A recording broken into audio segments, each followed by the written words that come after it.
kesaksian Ibu Yenima, ini sepupu Ibu Ginting, saudara. Pengalamannya sama, saudara. Kemarin itu kesaksian hari Jumat, judo kemarin, saudara. Ya, ada tamu, ada Om Ferdinand Sondal khotbah di tempat ini hari Jumat, saudara. Sama, yang kita lihat sama. Jadi kita ternyata semua manusia, saudara. Amin, saudara. Kalau robot berbeda cerita, saudara. Ya, puji Tuhan, memang itulah yang mungkin harus kita alami. Memang setelah hari itu, ya kayaknya bagaimana gitu rasanya badan, saudara ya. Sudah minum obat, minum vitamin, ya. Mungkin Bung Andi minum hormofiton, hemafiton, tetap sudah masih namanya lemas gitu. Tapi ya itu yang harus kita hadapi dan kita harus menang atas semua itu. Amin, saudara. Puji Tuhan. Saudara, mari kita memperhatikan dalam kitab Maleakhi. Saya ingin kita belajar tentang Maleakhi. Ya, kalau saudara siap-siap Alkitab di Maleakhi, mana itu Maleakhi, saudara? Di mana ya? Kitab Maleakhi di mana ya? Itu saudara. Ya. Jadi Maleakhi itu apa namanya? Kayaknya udah banget sih. Bisa bahasa Indonesia ya? Can you speak Indonesia? No? Can you speak Indonesia? No, where are you from? Originally from England, I lived in the US. England. You are from England, or you live in the United States? Which part of the United States? Florida. Florida. Which part of Florida? Miami, South Beach, Tampa, Key West? Tampa. Tampa. Okay. I was in South Beach for 15 years. Oh, cool. All right. So welcome to the church. I'm Pastor Mangiat. Thank you. Nice meeting you. And now I'm working in British Embassy, Jakarta. So I'm managing your visa as well. I have. If you tell me your name, I may have your record. So it's apart from that. Okay. Yeah. Thank you for coming. Thank you for coming. This is a congregation's Pentecostal church. It came from Bethel Temple in Seattle years, like 100 years ago. So it's a Pentecostal church. Okay. Terima kasih. Puji Tuhan. Haleluya. Nah, saya ingin kita belajar tentang Nabi Maleakhi. The Prophet Maleakhi. Maleakhi in Hebrew dalam bahasa Ibrani artinya messenger. Maleakhi is messenger. Maleakhi adalah seorang nabi di penghujung perjanjian lama. Ya, kalau minggu yang lalu, di minggu pertama, di minggu lalu, we study about the people in Corinthians, ya, jemaat di Korintus.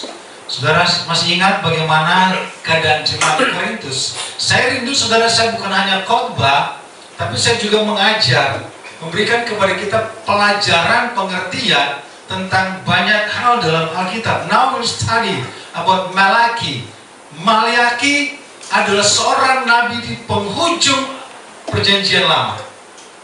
Saudara, Maleakhi adalah nabi kecil terakhir pada saat bangsa Israel diperbudak di Babel selama 70 tahun. Allah mengirim 12 nabi-nabi kecil untuk berbicara kepada mereka.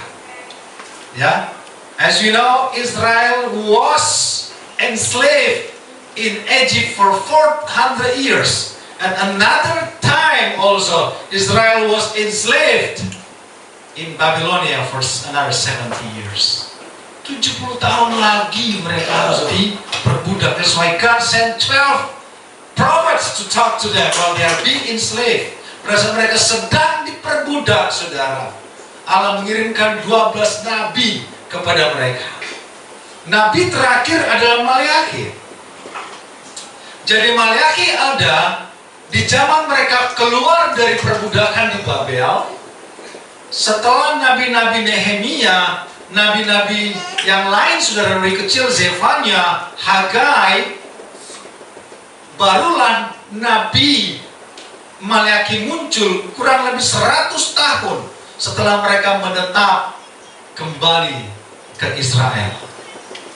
Jadi saudara, Maleakhi hidup kurang lebih 400 tahun sebelum perjanjian baru.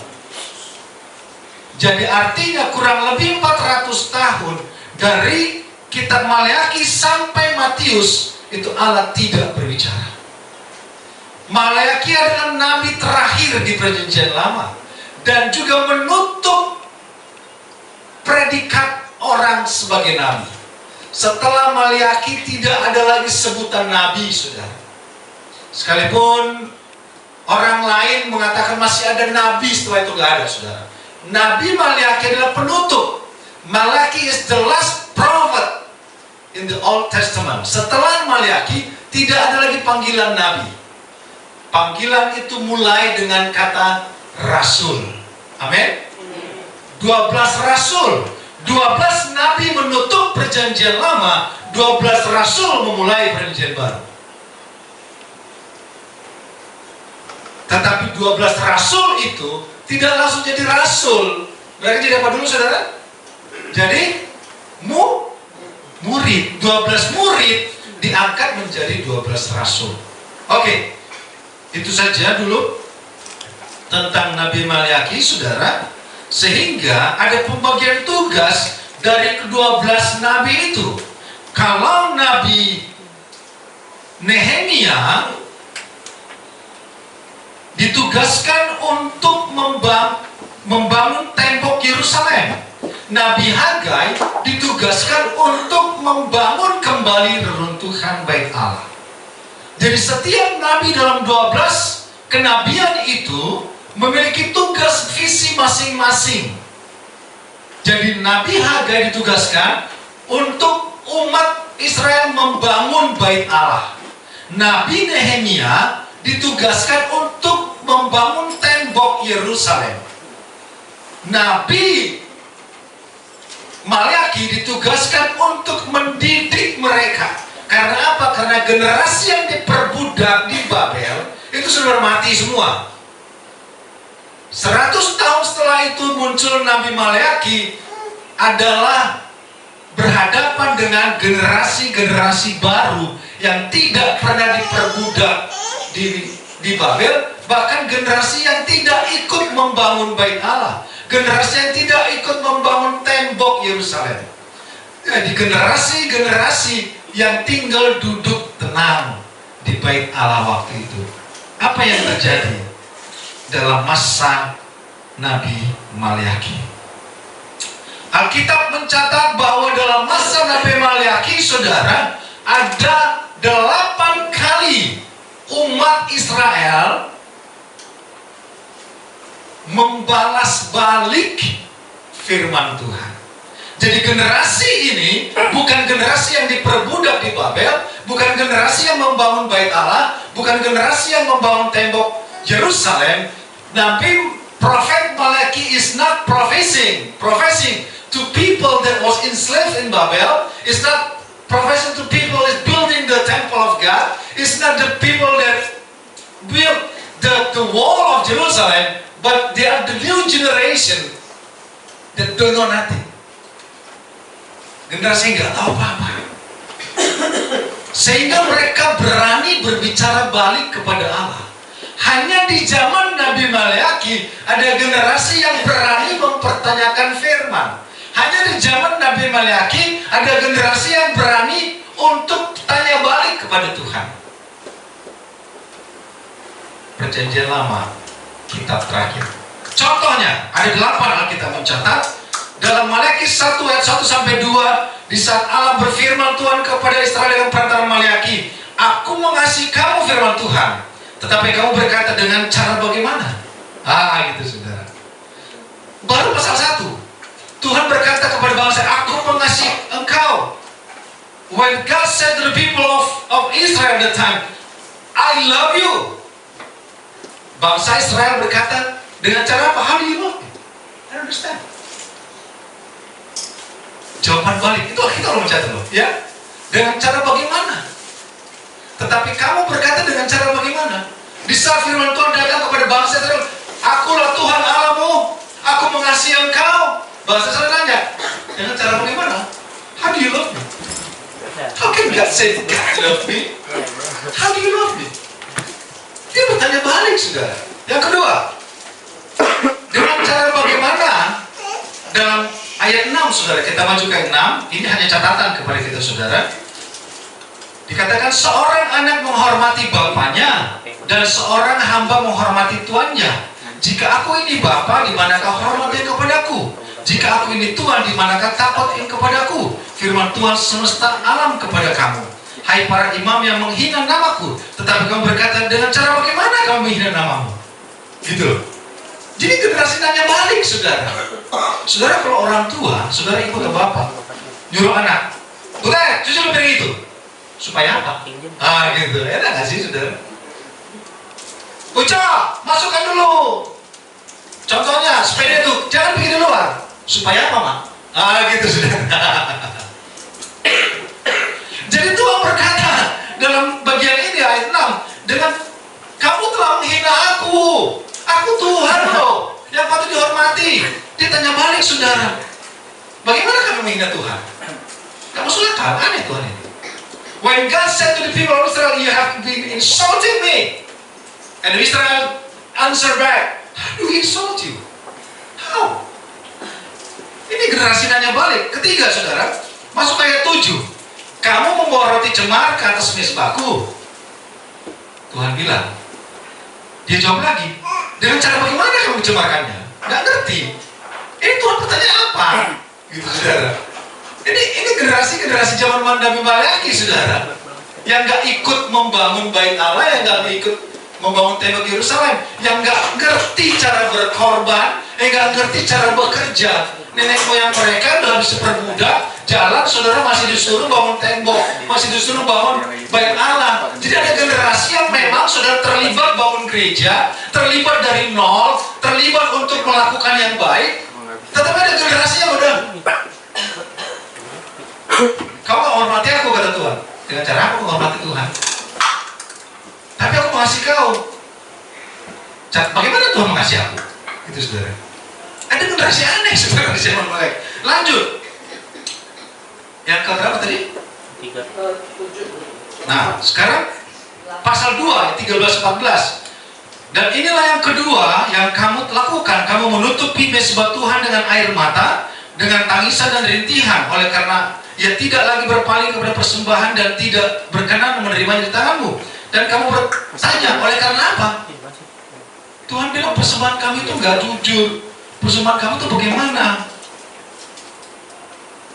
Tuhan nggak berkenan dengan persembahan kamu. Dia nanya balik, kenapa? Kenapa persembahan Tuhan nggak berkenan?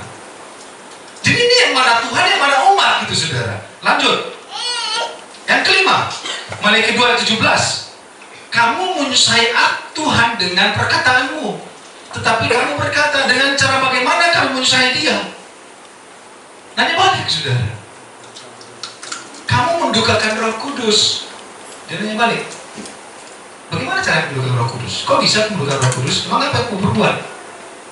Jadi ini generasi setelah ribuan tahun Allah menunjukkan mujizat dari zaman Adam Kejadian, perjanjian lama ditutup dengan generasi seperti ini, saudara. Enak gak, saudara? Tuhan sudah ciptakan langit dan bumi, Tuhan sudah singkirkan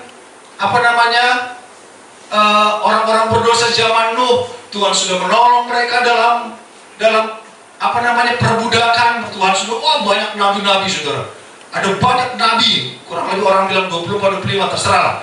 Dari Kejadian sampai Maliaki itu udah banyak nabi keluar, mujizat, keluar, mujizat. Ujungnya generasi begini. Dengan cara apa kalian mendudukan hati Tuhan? Karena jawab, gitu, saudara. Ini zaman Nabi Malaki, saudara. Lanjut, yang keenam. Malaikat 3:6-7. Bahwasanya Tuhan tidak berubah, dan kamu Bani Yakub tidak akan lenyap. Sejak zaman nenek moyangmu kamu telah menyimpang dari ketetapanku dan tidak memeliharanya. Kembalilah kepada aku, maka aku akan kembali kepadamu, firman Tuhan semesta alam. Tapi kamu berkata, dengan cara bagaimana kami harus kembali? Nah, ditanya lagi, saudara. Tuhan bilang, udahlah, kembalilah, bertobatlah. ibadahlah, setialah, kata Tuhan. Dia jawab apa? Kayak mana caranya kami harus kembali? Kayak mana itu setia? Kayak mana itu beribadah tekun? Kayak mana? Saudara, ribuan tahun loh, generasi terakhir perjanjian lama. 7, Malaikat 3:8, bolehkah manusia menipu Allah? Namun kamu menipu aku, tapi kamu berkata, dengan cara bagaimana kamu menipu engkau? Tuhan bilang, aduh, ini umat sudah menipu Tuhan, udah bohongin Tuhan. Umat bilang lagi, kayak mana sih? Kok bisa kamu menipu Tuhan? Dengan cara apa kami menipu Tuhan? Dengan cara apa kami membohongi Tuhan? Terakhir 8, Malaikat 3:13, bicaramu kurang ajar tentang aku, firman Tuhan, tapi kamu berkata, apakah kami bicarakan di antara kami tentang engkau? Ya, Korintus, jemaat Korintus kita sudah belajar. Rasul Paulus katakan, di saat aku dihakimi oleh Roma, Kaisar Roma, aku pun dihakimi oleh jemaat. Itu jemaat di Korintus. Tapi di Maleakhi berkata bahwa bicaramu kurang ajar tentang aku, firman Tuhan. Ternyata waktu itu umat Israel ngomongin Tuhan, ya gak benar. Padahal gak ada yang dengar, saudara. Yang dengar Tuhan sendiri tentunya. Tetapi kamu berkata, apakah kami bicarakan di antara kami tentang kau? Enggak. Tuhan kepo. Kami kok ngomongin Tuhan kok. Kami kok jelekin Tuhan. Kami kok ngomongin si A, gak ngomongin si B. Jangan kepo deh. Kami ngomongin diri kami sendiri. Kami ngomongin tembok, no. Apakah kami bicara di antara kami tentang engkau? Dia nanya balik, saudara. Ini jemaat yang digembalakan oleh Nabi Maleakhi. Jadi ini memang ada zamannya waktu itu. Zaman orang gak ngapa-ngapain, gak ikut diperbudak, gak ikut bangun bait Allah, gak ikut bangun tembok, tapi mereka malah nanya balik, malah mereka menjawab balik, dikasih firman nanya balik, dikasih firman malah ngomongin, dikasih firman malah bukan melakukan, malah gimana caranya? Kok bisa? Masa sih? Kami nggak ngomongin? Bagaimana? Lanjut, saudara. Itu baru perkenalan. Waduh, baru perkenalan udah menit, saudara.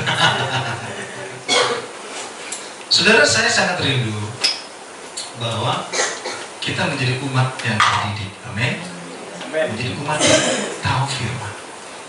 Sekalipun mungkin saudara dengar firman dari banyak hamba Tuhan, apalagi di YouTube saudara, apalagi di Reels saudara, itu hanya ya firman yang nongol seperti itu.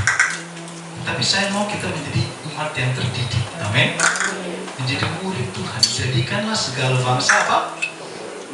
Bukan jadikan segala bangsa pendengar YouTube-nya, bukan jadikan segala bangsa pendengar Reels ini, bukan. Saya mau saudara menjadi murid Tuhan. Amin. Yang terdidik. Lanjut, mari kita perhatikan di era Nabi Maleakhi, dalam penggembalaan Nabi Maleakhi sebagai nabi waktu itu bagi bangsa Israel, ada 3 hal yang diperhatikan bahwa umat Tuhan sudah mengabaikan prinsip-prinsip pengenalan akan Tuhan. Ada 3 hal yang sangat diabaikan waktu itu. Hal yang pertama adalah tentang pelayanan. Bangsa Israel mengabaikan pelayanan. Bangsa Israel mengabaikan ministry. Bangsa Israel, there are 3 key points that the people of Israel at the time ignore. The first is that their ministry, pelayanan mereka itu udah gak murni. Mereka mengabaikan pelayanan, saudara. Mereka mengabaikan namanya pekerjaan Tuhan. Saya mau katakan begini, saudara. Sebagai umat Tuhan, apakah kita punya tugas dan tanggung jawab? Ada? Ada.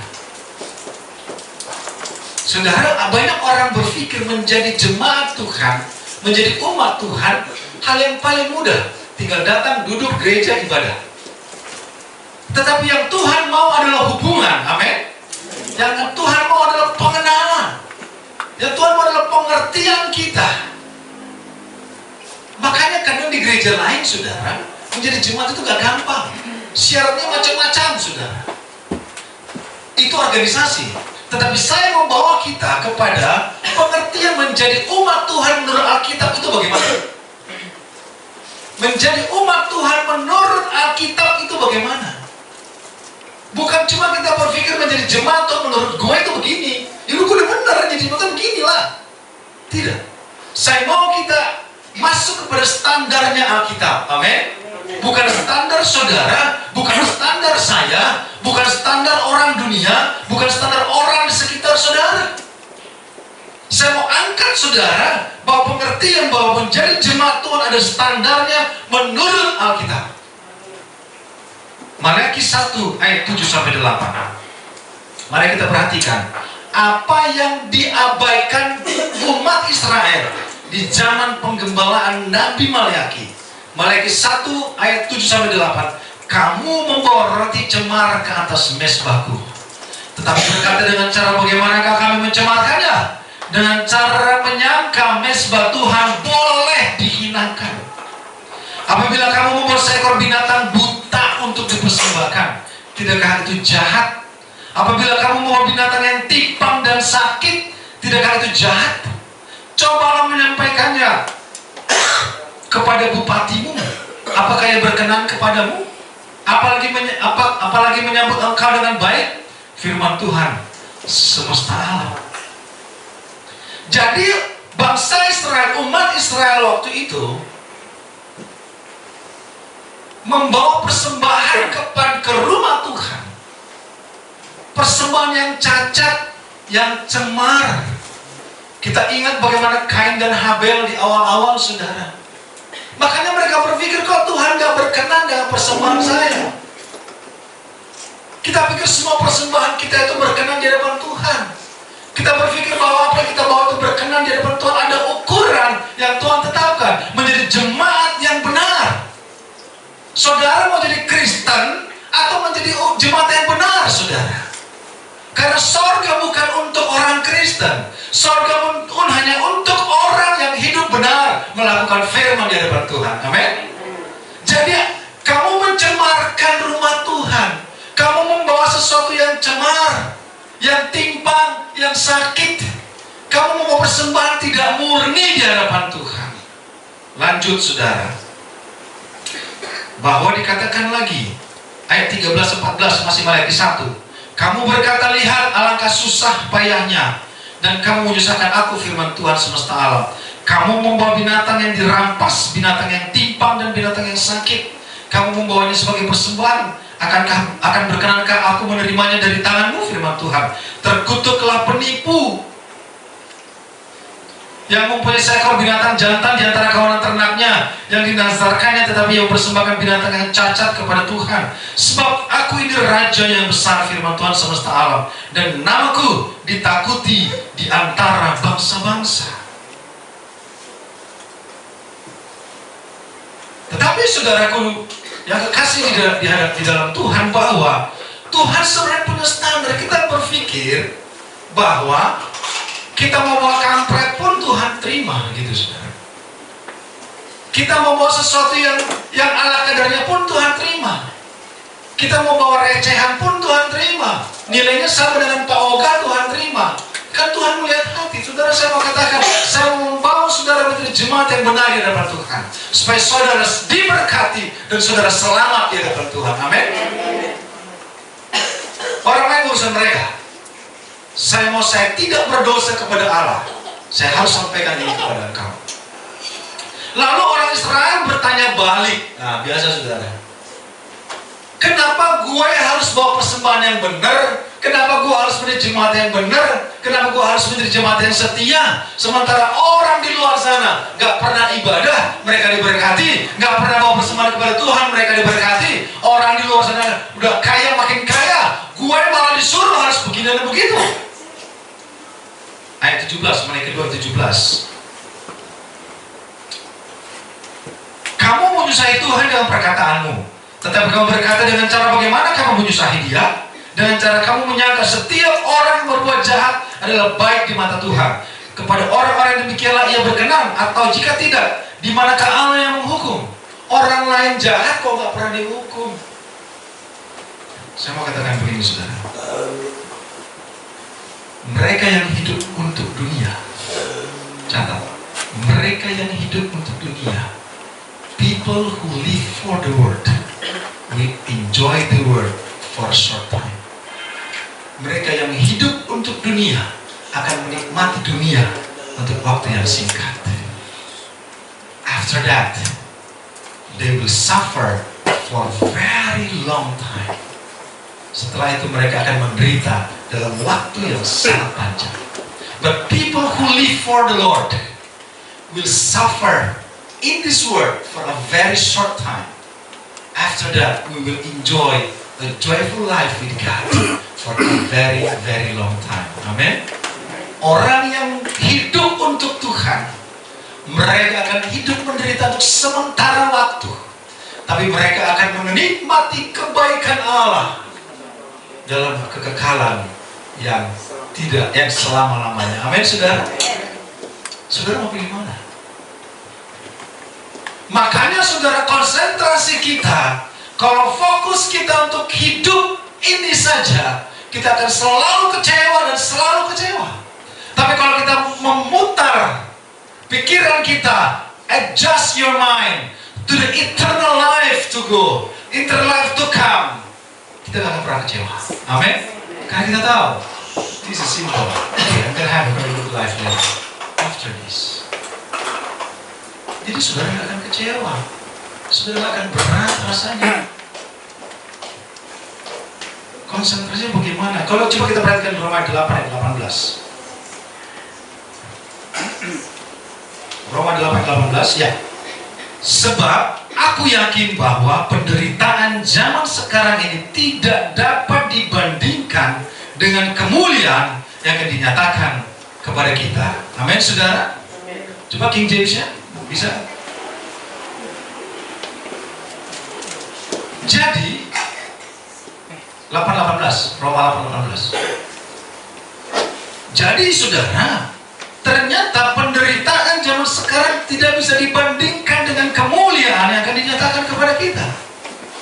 Jadi kita menderita sementara waktu, tapi kemuliaannya super. Amin, saudara. Saya pernah gambarkan itu waktu gereja masih di pojok sana, saudara.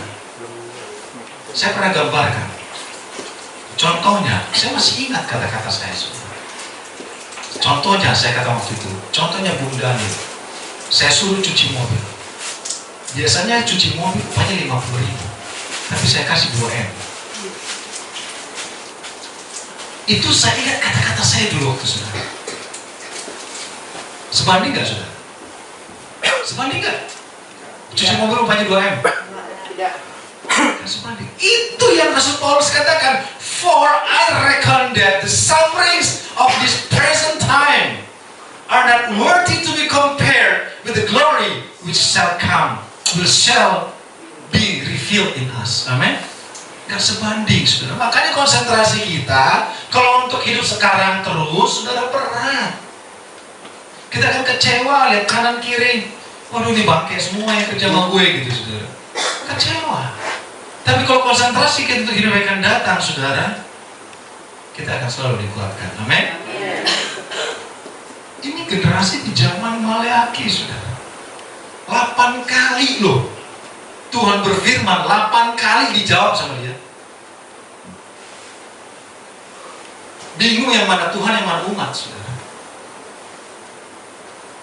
Ternyata Tuhan punya standar, saudara. Kita kadang berpikir bahwa apa yang kita berikan kepada Tuhan pasti Tuhan terima. Tuhan kembalikan 30, 60, 100 kali lipat. Sekarang Tuhan gak punya standar. Tuhan bilang, hey, I'm sorry. Sorga bukan kamu yang punya, kata Tuhan. Sorga Tuhan yang punya. Yang tetapkan standar siapa?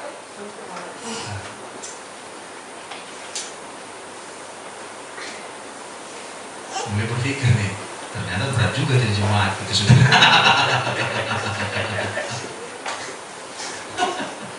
Banyak orang begini, saudara. Dari jemaat pun, sorry, nggak setia. Naik jadi pelayan, nggak setia juga. Terus itu menjadi hamba Tuhan lagi.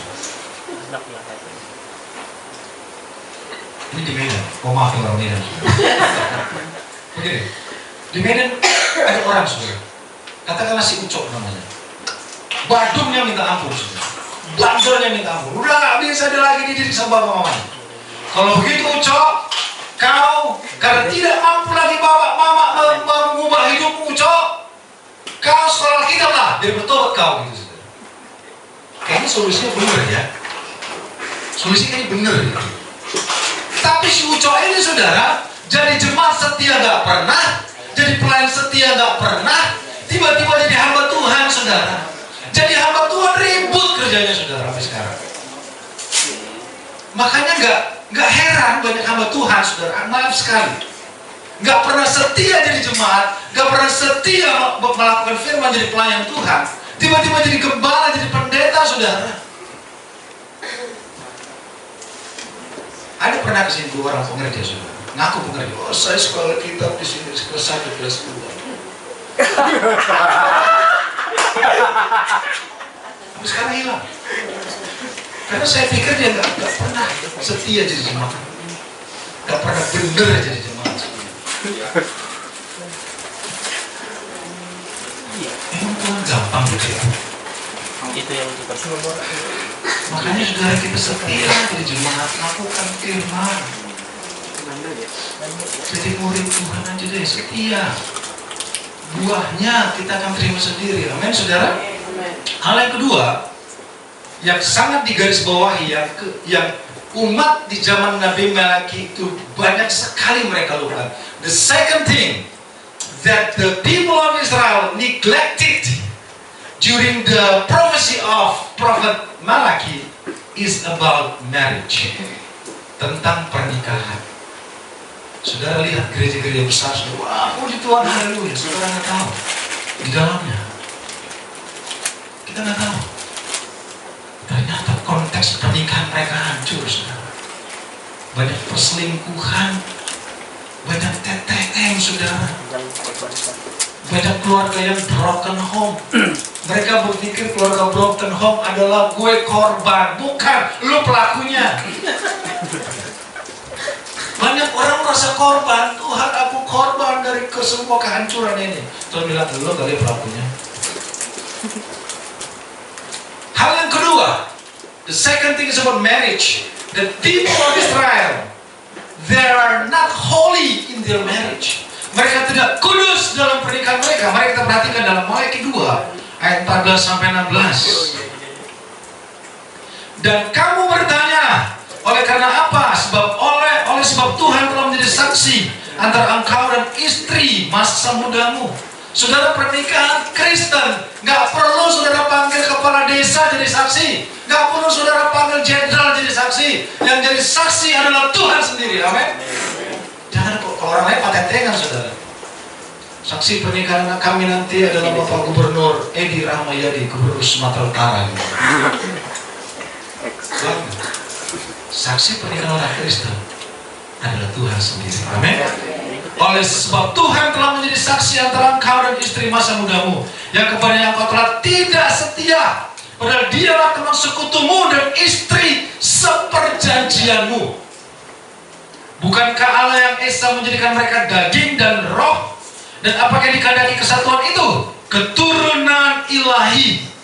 Jadi jagalah dirimu dan jagalah orang tidak setia terhadap istri dari masa mudanya. Sebab apa katanya? Sebab aku membenci perceraian, firman Tuhan Allah Israel, dan juga orang yang menutupi pakaiannya dengan kekerasan, firman Tuhan semesta alam. Maka jagalah dirimu, janganlah berkhianat. Pernikahan kita kudus. Amin. Karena Tuhan sendiri saksi.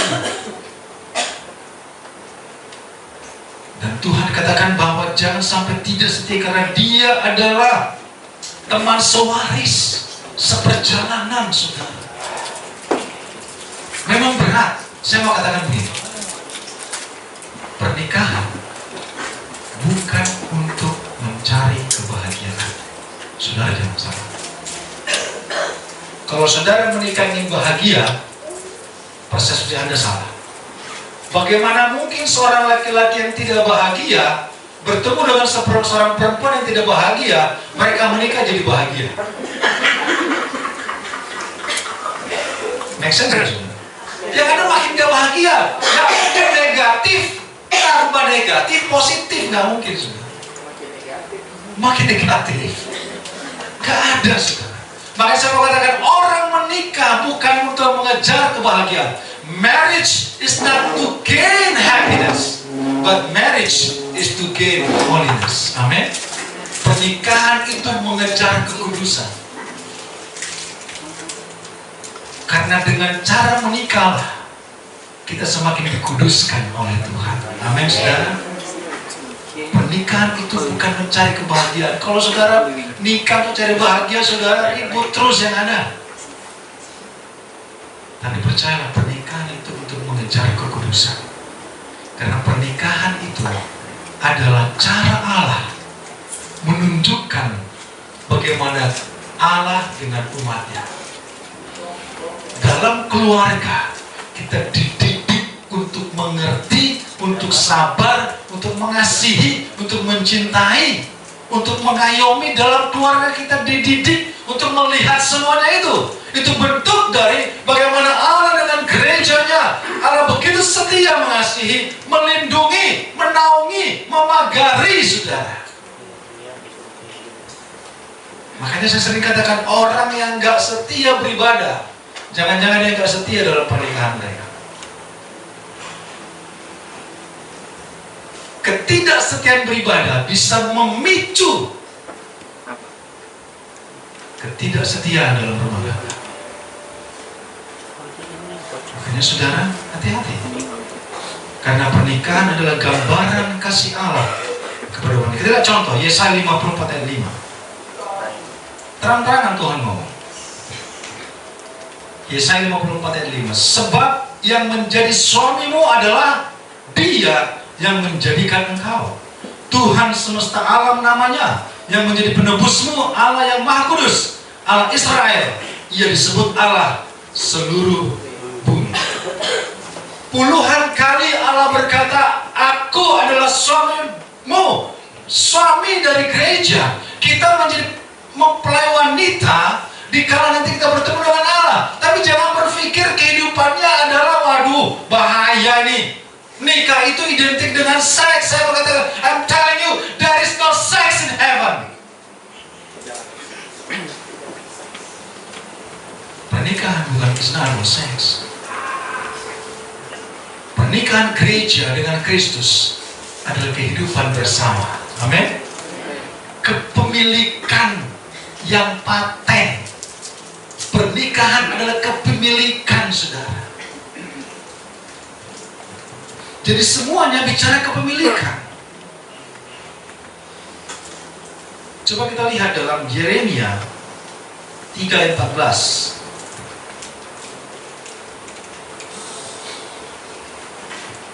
Kembalilah, hai anak-anak yang murtad, demikianlah firman Tuhan, karena aku telah menjadi Tuhan atas kamu. Kalau dalam King James dikatakan Jeremiah 3:14, turn, O backsliding children, said the Lord, for I am married unto you. Jadi Tuhan sudah nyatakan, Dia sudah menikah dengan kita, saudara. Amin. Ingat firman Tuhan di Judo sebagai saudara yang datang tentang Nabi Hosea, seorang nabi yang kudus itu. Allah perintahkan Nabi Hosea, kamu harus menikah sama lonte, kamu harus menikah sama pelacur, kamu harus menikah sama perempuan sundal itu. Kenapa kata Nabi Hosea? Karena itulah gambaran Yesus yang kudus menikah dengan gereja pelacur, saudara. Yang gak mau ibadah, yang gak mau setia ibadah, yang ogah-ogahan, saudara, yang gak mau melayani sang suami. Itu gambaran pelacur, saudara. Nabi Hosea disuruh nikah sama pelacur. Makanya saudara, pernikahan itu adalah kudus. Efesus 5, 31, 32 berkata, sebab itu laki-laki akan meninggalkan ayahnya dan ibunya dan bersatu dengan istrinya, sehingga keduanya menjadi satu daging. Rahasia ini besar, tetapi yang aku maksudkan ialah hubungan Kristus dan jemaat. Amin, saudara. Jelas. Dikala seorang laki-laki meninggalkan ibunya, bersatu dengan istrinya, itu menjadi gambaran antara Kristus dan gereja, di mana Yesus meninggalkan sorga demi menikah, menyelamatkan kepada gereja Tuhan. Tapi kadang laki-laki, saudara, meninggalkan ibunya, bersatu dengan istrinya, tapi kalau dalam masalah balik ke mamanya, saudara. Di sini nggak ada, saudara. Ma, berantem kami, Ma. Kenapa kau berantem? Jadi kayak gini, Ma. Tak sanggup menghadapi mulutnya, Ma. Sakit kali mulutnya, Ma. Yaudah, ke rumah mama kau. Biar mama pijitin kau, gitu, saudara. Sini nggak ada, saudara. Kalau sudah meninggalkan ibu, yang tinggal ibu, saudara, masalah persoalan pun hadapi bersama, goreng bersama, saudara. Kami pernah menikah tinggal di Bekasi, saudara. Gak ada pembantu, gak ada makanan, saya pakai rok, saudara, urusannya 2 orang. Jauh dari rumah mertua, saudara, mama aku di Medan. Pembantu gak ada, saudara, ibu gembala tuh lama dia kerja, saya di rumah pakai rok, saudara. Saya pakai rok, saya nyuci. Saya urus anak, sampai kelas 6, Alexander. Sampai kelas 6. Saya di rumah jadi bapak rumah tangga, saudara. Maaf. Tapi orang zaman sekarang, saudara, ada masalah lagi, hadapi, saudara, hadapi sendiri. Kapan mau dewasa, saudara? Betul-betul,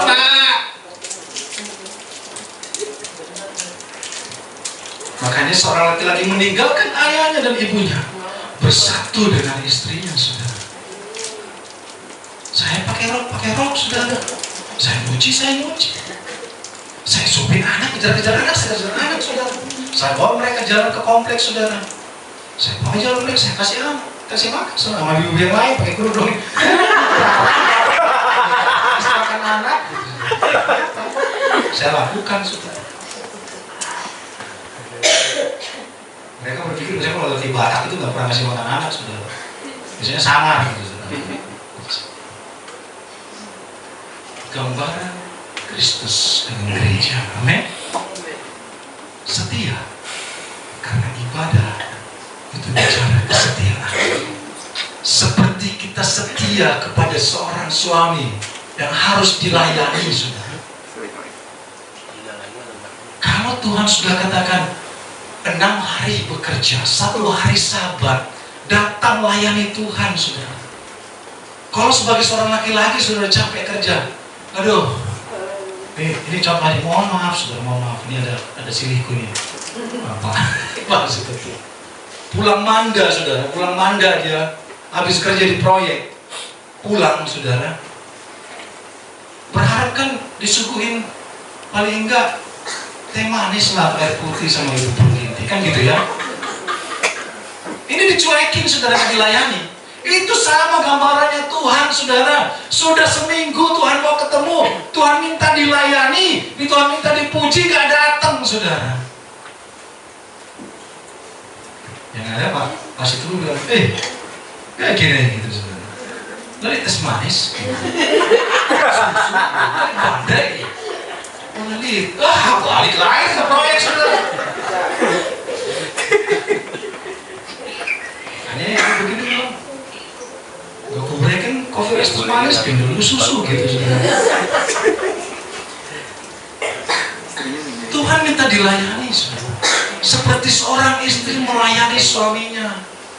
Makanya, saudara, kalau saudara disuruh melayani nggak mau, suruh melayani begini ngambek. Saudara bayangkan, saudara seorang suami, istri suruh melayani, istri nggak mau, saudara, ribut yang ada. Sudah menjadi tugas kita melayani Tuhan. The husband of the church, the head of the church. Amin, saudara. Karena pernikahan adalah sesuatu yang kudus di hadapan Tuhan. Lanjut. Dalam hal apa lagi yang ketiga, yang terakhir, umat Israel di zaman Nabi Maleakhi didapati tidak setia, yaitu tentang uang. Wah, ini makin bahaya nih saudara. Ini topiknya makin parah. Tapi saudara, saya mau katakan saya tidak mau berdosa. Saya mau saudara diberkati dengan cara Tuhan. Amin. Saya mau saudara menjadi jemaat standarnya Tuhan, saudara. Maleakhi 3, 8-10. Ini ayat ngeri nih, saudara. Silakan saya tarik nafas dulu, saudara. Maleakhi 3, 8-10. Bolehkah manusia menipu Allah? Namun kamu menipu aku. Tetapi kamu berkata, dengan cara bagaimanakah kami menipu engkau? Mengenai persembahan persepuluhan dan persembahan khusus. Persembahan persepuluhan dan persembahan khusus. Kamu telah kena kutuk. Ternyata kalau nggak jujur bisa kena kutuk, saudara, di zaman itu. Tetapi kamu masih menipu aku. Ya, kamu seluruh bangsa. Bawalah seluruh persembahan persepuluhan itu ke dalam rumah perbendaharaan, supaya ada persediaan makanan di rumahku. Dan ujilah aku, firman Tuhan semesta alam, apakah aku tidak membukakan bagimu tingkap-tingkap langit dan mencurahkan berkat kepadamu sampai berkelimpahan. Amin, saudara. Ternyata umat menipu Tuhan. Saya mau katakan, Tuhan tidak pernah menipu umatnya, saudara. Yang ada umat yang menipu Tuhan, tapi belakang pilon juga. Dengan cara bagaimana? Mana pernah kami tipu Tuhan? Hebat kali kami bisa menipu Tuhan. Tuhan katakan, dengan cara engkau dalam hal persembahan persepuluhan dan persembahan khusus, kamu telah kena kutuk, tetapi kamu masih menipu aku. Ya, kamu seluruh bangsa. Jadi ada orang gak sadar, ternyata apa yang dia alami adalah bentuk alam mengizinkan kutukan itu terjadi, karena mereka tidak membawa milik Tuhan. Kenapa kita harus bawa milik Tuhan? Yang pertama, karena saudara, saya mengatakan, sadar atau tidak sadar, berkat yang kita terima dari siapa? Dari Tuhan. Untuk kita mengembalikan milik Tuhan adalah bentuk penyembahan kepada Tuhan sebagai sumber dari berkat itu.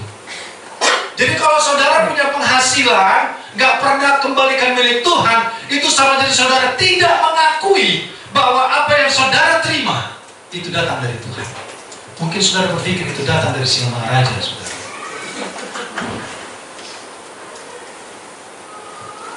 Bentuk penyembahan kepada Tuhan sebagai sumber dari berkat itu, dan juga saudara mengembalikan milik Tuhan, persepuluhan, adalah untuk menghindarkan diri dari sifat serakah, egoisme, serta kepentingan diri sendiri. Berkat itu dipercayakan kepada kita.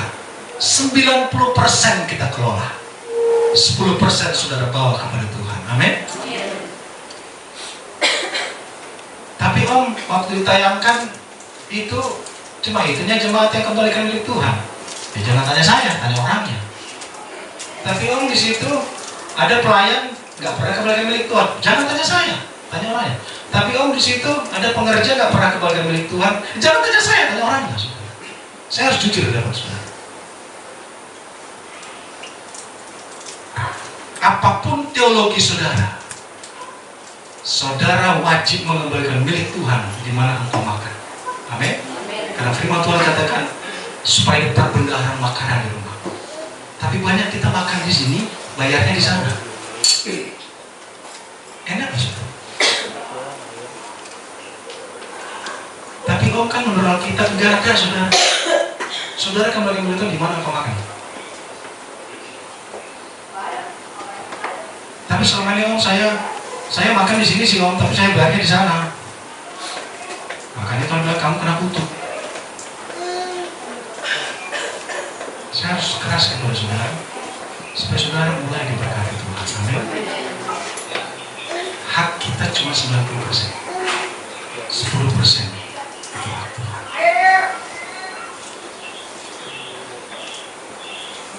Tidak semua punya kita. Supaya kita menyadari bahwa ternyata sumber berkat itu Tuhan. Saya mengatakan kepada saudara, kalau saya kembalikan perpuluhan dari kotak ini kepada majelis daerah, mereka mungkin aneh. Masa bisa Alisa seorang gembala, gereja seperti itu, pendapatan seperti itu? Saya malah jadi sedih.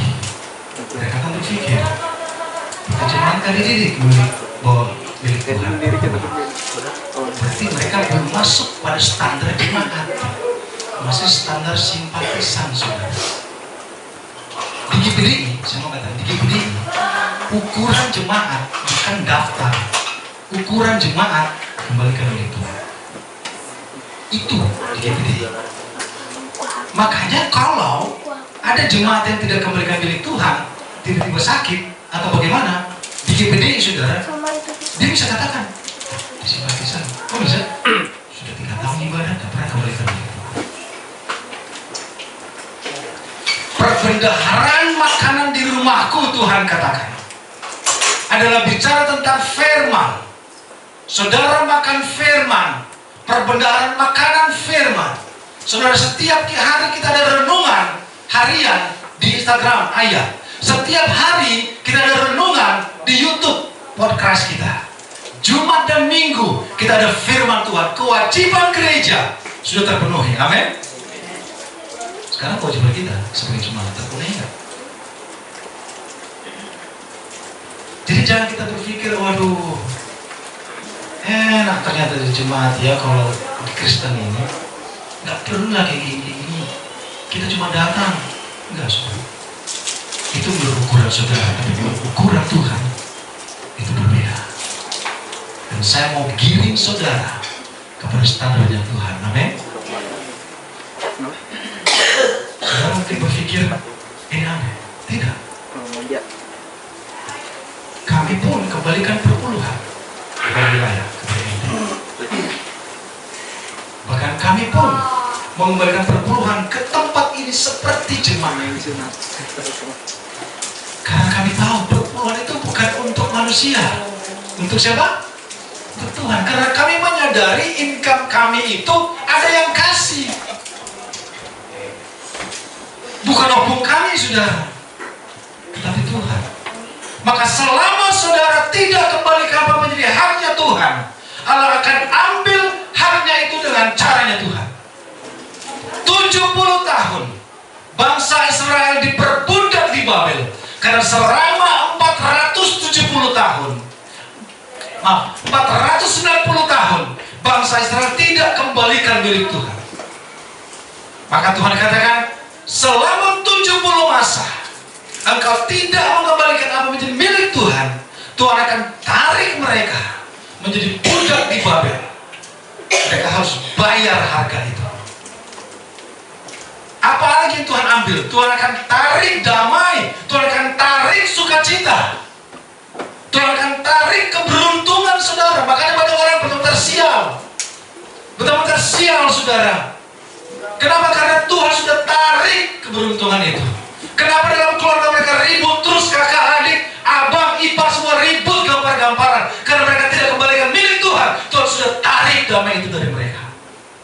Kenapa orang gak pernah suka cita dalam hidupnya saudara? Selalu susah, selalu murung, gak ada sukacita. Karena mereka tidak pernah mengembalikan apa menjadi milik Tuhan. Dan Tuhan sudah tarik sukacita dari hidupnya.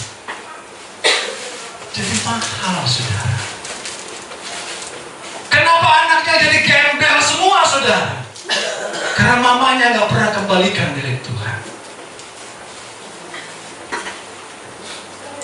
Saya harus keras kepada kita, supaya saudara menjadi jemaat yang diberkati Tuhan, jemaat yang berkualitas.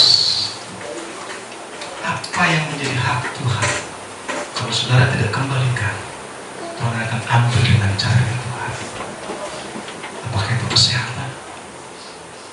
Apakah itu damai? Apakah itu sukacita?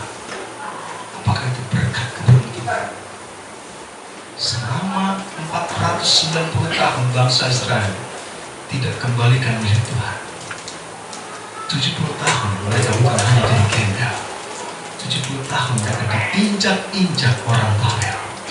Penyembah berhala menginjak-injak mereka 70 tahun. Tuhan izinkan kau bermain.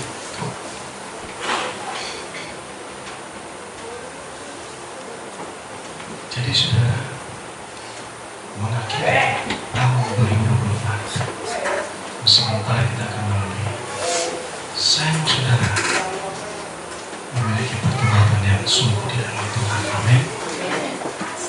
Uangmu bukan milikmu, saudara.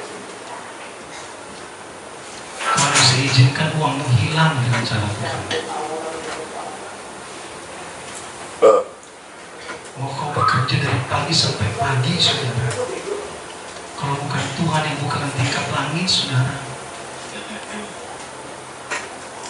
yang ada kita diperbudak oleh orang di luar sana. Disuruh jadi budak Tuhan gak mau, jadi budak orang di luar mau, saudara.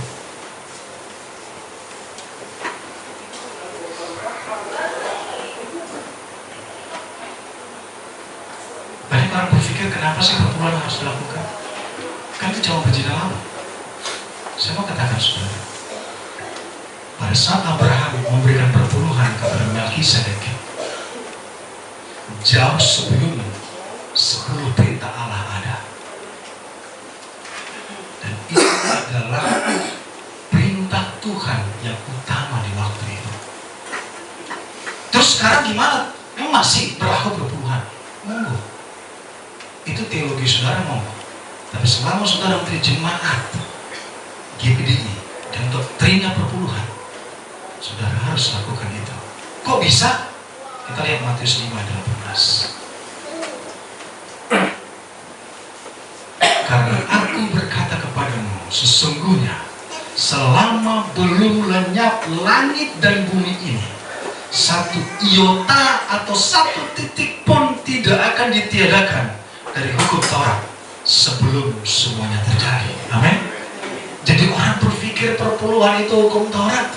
Perpuluhan zaman dahulu enggak, sebelum Musa bertemu dengan Allah di Gunung Nebo itu, saudara.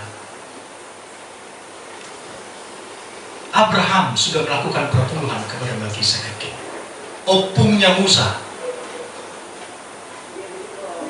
Terus perjanjian baru itu gak berlaku, itu sudah hilang. Satu iota pun, satu titik pun dalam firman Allah tidak akan berlalu, sekalipun itu hukum Taurat.